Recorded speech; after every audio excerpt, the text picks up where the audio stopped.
Hi guys, my name is Alex and welcome to my channel. And I just wanted to talk to you guys today about my weight loss journey and some of the things I did to help me get to where I'm today and shed the few pounds that I have thus far. Some of those things include intermittent fasting, the ketogenic diet, and some light workouts. So if you're interested, stay tuned and I'll be back with you soon.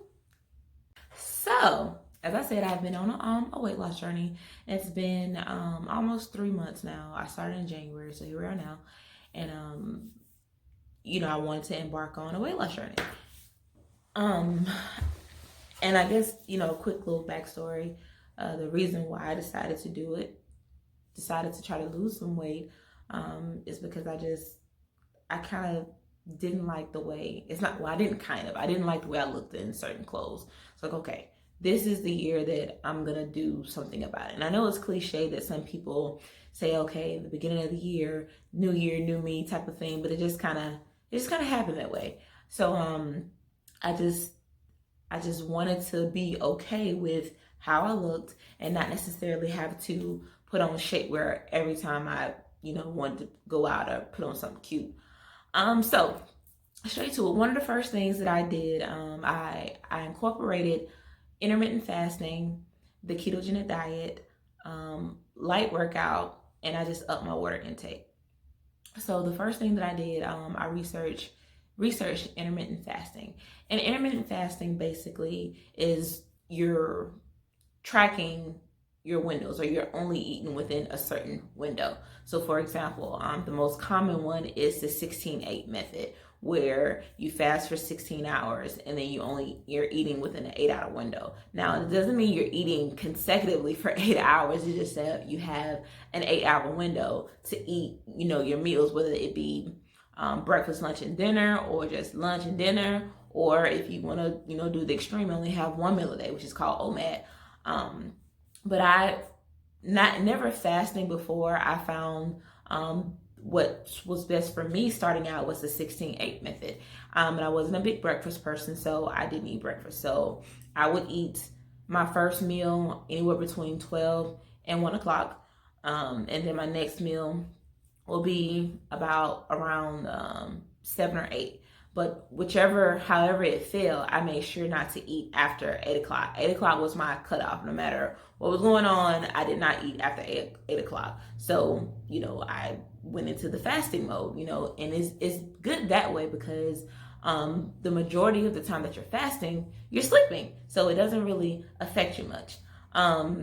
And although I'm not a healthcare professional, doctor, or anything like that, if you're gonna incorporate fasting on your weight loss, weight loss, I would recommend starting out with the 16-8 method first, just to get your body accustomed to going from having 4 or 5 meals a day, or and eating around the clock all the time. That way, like I said, you can get your body accustomed to it, and you can gradually increase your fasting time frame if you choose. But like I said, yeah, the 16-8 method worked great for me. I did it for the first 2 months, where I only ate lunch and dinner. And again, my lunch would be anywhere between 12 and 1 p.m. And then my dinner would be anywhere between 7 and 8. And I did not eat after 8 o'clock. After I got myself used to that, maybe about 2 weeks, the next thing I kept seeing a lot was keto. I'm like, what is keto? I see everybody doing keto, and I see videos and Facebook posts, Instagram, and all of that stuff about keto. So let me look into it and see what it's about. So the keto diet is basically a high fat, low carb, moderate protein diet. And again, I can't stress the fact of moderate protein because you can't just gorge out on protein and think it's gonna help you lose weight when it's not, because you can actually overeat and you can gain weight, you can stall, you can do all those different things. But the keto diet works great for me because I'm able to eat more things. My palate is used to flavor. Although before I had a high carb and a high sugary type of diet, even this diet allows me to still have flavor and feel satiated, not just eating salads or 2 chicken wings or something like that, because, you know, you're kind of starving yourself in my mind.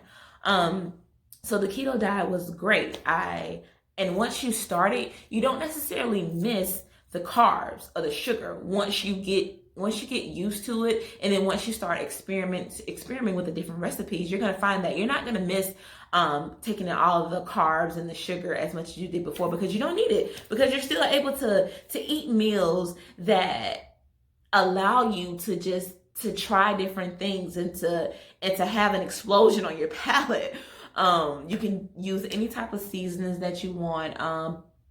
But I would say be mindful of the different things that you add into your food. Like, pay attention to your labels. Make sure you don't have things with hidden carbs or added sugars, or try your best to get things with no sugars or minimal amount of sugars, and no carbs. And you'll be fine, because you don't want to think you're doing great and then have those hidden things sneak up on you, because that's the worst, especially if you're focused on the scale.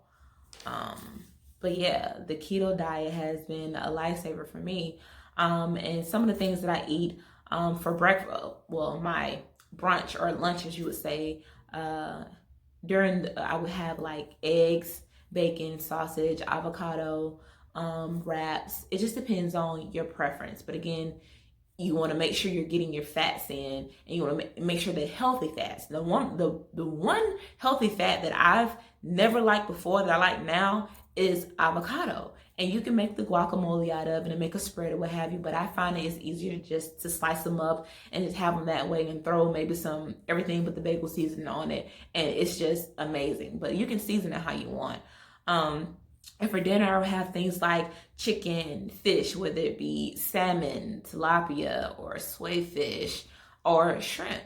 And I would pair it with a salad or a cauliflower rice or cauliflower mashed potatoes or some kind of cauliflower bake. I would eat zucchini. I love broccoli, so broccoli is it for me. And then, you know, throw some cheese on there, do some roasted stuff. It's the recipes are endless, but you're able to have a lot more leeway and be able to eat more of the things that you love, or substitute some of the things that you liked before that taste just the same or just as good, just minus the carbs and minus the sugar.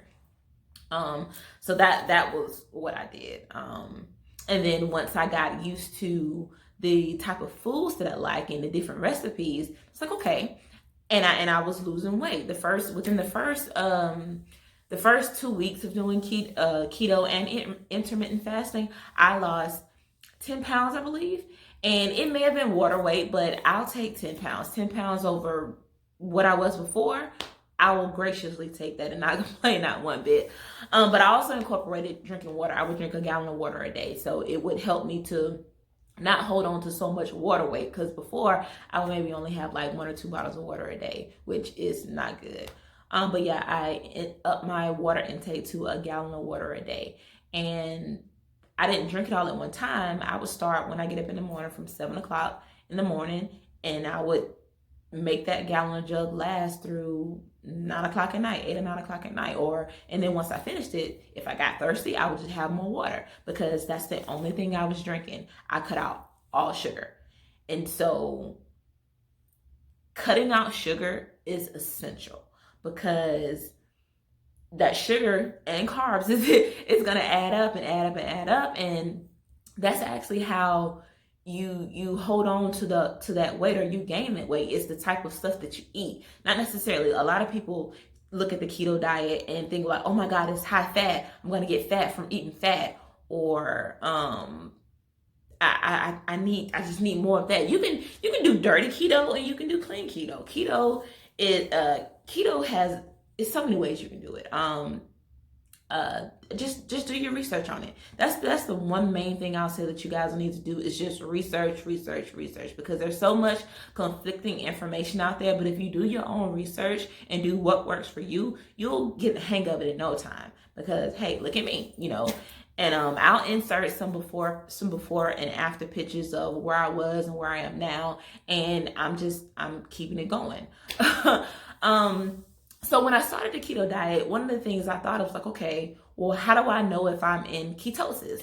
And so I was doing some research and I watched a couple of YouTube videos. And one thing I saw that you can test your ketone level. And I didn't want to prick my finger or do anything like that. So I looked into the ketone strips, and those are actually good. You test by doing it through your strain of urine, and it can tell you. So I found the strips on Amazon, and the ones I have are the ketone strips. I bought these again off Amazon.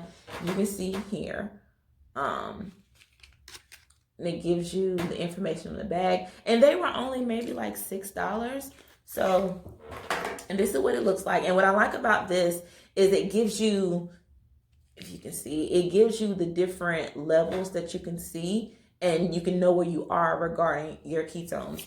And if you want to see what it looks like, this is what it looks like, and this is the end that you'll, of course, put your strain in your urine. But these work great for me. So yeah, I use those to make sure I was in ketosis, and they work for great with me. I don't really use them so much now that I'm almost 3 months in, but if I have a slight cheat where I may have a pinch of bread or may have something sweet, I'll check to see to make sure I wasn't kicked out of ketosis by those strips. But they are really good, and I find that they're very accurate and they're inexpensive, and you don't have to worry about pricking your finger. But they're really, really good. Also with the keto diet, you have what you call macros, and the macros, they basically tell you how much fat, how much protein, and how many carbs you need to be sustainable in the keto diet to make sure that you're steadily losing weight. And when I first started, mine was 120 grams of fat, 85 protein, and 20 grams of carbs, I believe, something along those lines. But a rule of thumb for most people starting out on keto is you just want to make sure you're consuming 20 grams or less of carbs on the keto diet, because that way you can still get carbs in, whether it comes from leafy foods or your vegetables or something like that, but you want to stay at minimum under 20 grams or less for carbs. You can start to play with your carb intake once you've been on the keto diet. I would say maybe about a good 3 or 4 months. At least that's what the research says. You can play with it, but I don't play with it, because a lot of people I've seen have had success by only consuming 20 grams of carbs or less. And that's what I've been doing. I've never gone over 20 grams of carbs ever, because I found that it worked for me. And as my grandmother said, if it's not broke, don't fix it. If it's not broke, don't fix it. But some people play with it. Some people increase it by like 5 and 5 as they go on. But that's up to you. You do what you want. But yeah, and then after, I want to say the second month of doing keto, I stopped tracking. I stopped tracking my macros, because I kind of got a feel for what I needed to consume. And some people don't even use macros. Some people, they listen to their body, which in essence is a good thing, because let's say you may have 120 85% of whatever protein, and then you find that you get a burger, but then you can't eat all of the burger. You only eat half of the burger and maybe a little bit of the salad. But some people try to force feed themselves. I personally wouldn't force feed myself, even though you're trying to get your macro count in. If your body is telling you that you're not hungry, you can't take anymore, don't do it, because then you're going to make yourself feel sick. You make yourself feel drowsy and stuff like that, and you don't want that. So you can just listen to your body. But there are also different ways to make sure you incorporate your macros in, whether it's portioning things out and having more meals and putting snacks in between. It just depends on what you want to do. I don't snack in between at all. I never have. Before I did this diet, I would snack all day, especially while I was at work. But now I find that with the amount of the fat intake that you have and the meals that I'm eating, I don't need the snacks. It's for me, I don't need the snacks. But a lot of people that I've seen for YouTube and research, that they do have their snacks. They may have their first meal, and then they'll have a snack between, and then they'll have their dinner, and then they'll have a snack after that. And that's perfectly fine. Again, you do what's for you and how your body feels. And if you're still hungry, then eat. You do what's best for you or what feels good for you. And yeah, those three things, intermittent fasting, the keto diet, ketogenic diet, and upping my water intake really, really got me to where I am today. Now, I did light workout. When I say light, I can't stress the word light enough. On the weekends, I would maybe ride my bike to the park, maybe, and that was there and back was maybe 6 miles. I would do that every other weekend, maybe on a Saturday. And then I don't have a gym membership. I've never gone to the gym, but I found this thing called ClassPass, and it allows you to go to different gyms or different places to do different classes, whether it's yoga, whether it's heated yoga, whether it's kickboxing or pole dancing or chairgasm classes or erotic, whatever. You can do these classes, and it's free for the first 30 days. It's free for the first 30 days. So I use that to kind of kickstart myself into something. And I would do maybe a class maybe once or twice a week, and the class lasts anywhere between 45 minutes to an hour and a half. But I've never gone to the gym. And honestly, you don't have to work out on the keto diet. You don't have to work out at all. It will definitely increase, your weight loss during this journey, but you don't have to work out. A lot of people have had much success with doing the keto diet and not working out. Like I said, I barely do it. I may do it once or twice a week, if that. And that's just because I just wanted to get out of the house and do it, but you don't have to work out. And the other thing that really helped me to gain the information on it is Dr. Berg. Dr. Berg is amazing with his information. Like, his videos are like on point. He goes in depth, whether it's the beginning stages, the intermittent stages, or the advanced stages of keto, fasting, and all things health. He's great. I'll put his information down below so you can check out his page and some of his videos, and I'll link the ones that were good for me. And if you want, I'll link the Amazon link for the ketone strips. And I do apple cider. I was doing the apple cider vinegar shots, but then I ran across the apple cider vinegar pills. And these bad babies, they're by Zeals. I also got these from Amazon.